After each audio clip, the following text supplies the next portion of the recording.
A ver, imaginemos por un momento que la justicia es como un edificio gigante. Para que no se venga abajo, necesita cimientos fuertes, una estructura sólida, ¿cierto? Bueno, pues esa estructura, esos planos que sostienen todo, eso es el debido proceso. Y no es solo una frase de abogados, es literal la arquitectura que le da forma y soporte a la justicia. Y esto nos lleva a una pregunta, yo diría que fundamental. Frente al poder enorme que tiene el Estado, ¿qué es lo que nos protege? ¿Qué freno existe para que no actúe de forma arbitraria, por capricho? La respuesta, como ya se estarán imaginando, está justo ahí, en esa arquitectura, el debido proceso. Ok, empecemos con lo más básico, con su función principal. Pensemos en el debido proceso como un escudo. Así de simple, es esa barrera de contención que tenemos las personas para defendernos de cualquier acto del Estado que nos pueda afectar.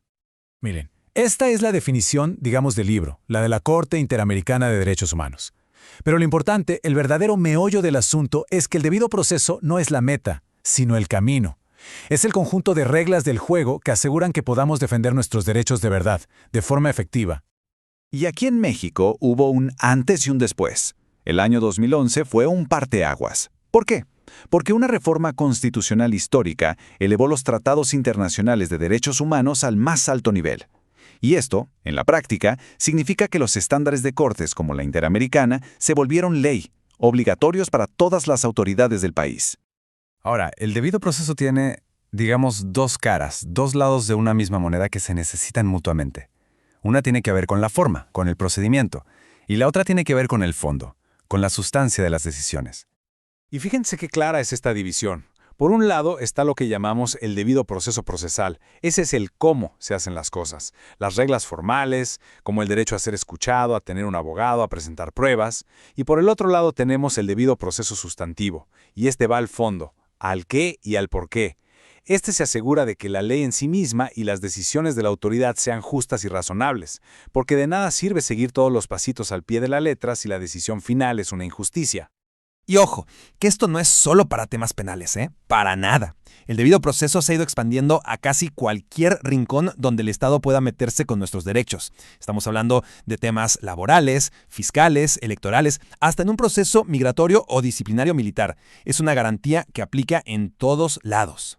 Ok, si seguimos con nuestra idea de la arquitectura, todo buen edificio necesita pilares, ¿no? Columnas que lo sostengan. Pues bueno, vamos a ver cuáles son esas garantías clave, esos pilares que hacen que un juicio sea realmente justo.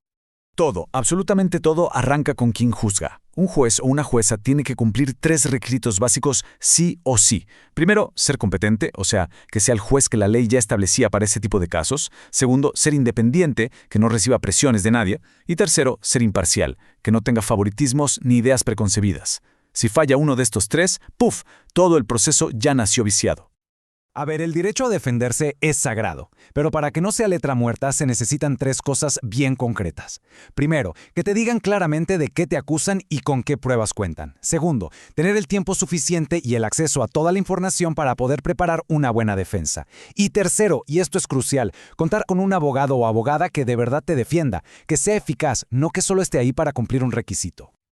Y este es uno de los grandes pilares de cualquier sociedad democrática. ¿Qué significa en español?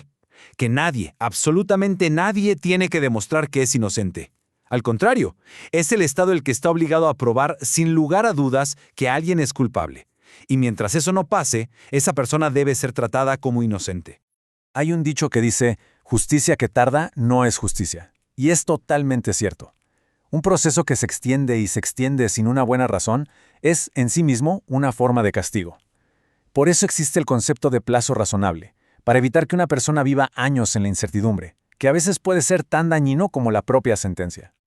Ahora hablemos de algo súper importante. El debido proceso no es un molde de galletas, no es una fórmula rígida que se aplica igual para todos. Para que la justicia funcione de verdad, tiene que saber adaptarse a las circunstancias de cada quien, sobre todo cuando se trata de grupos en situación de vulnerabilidad.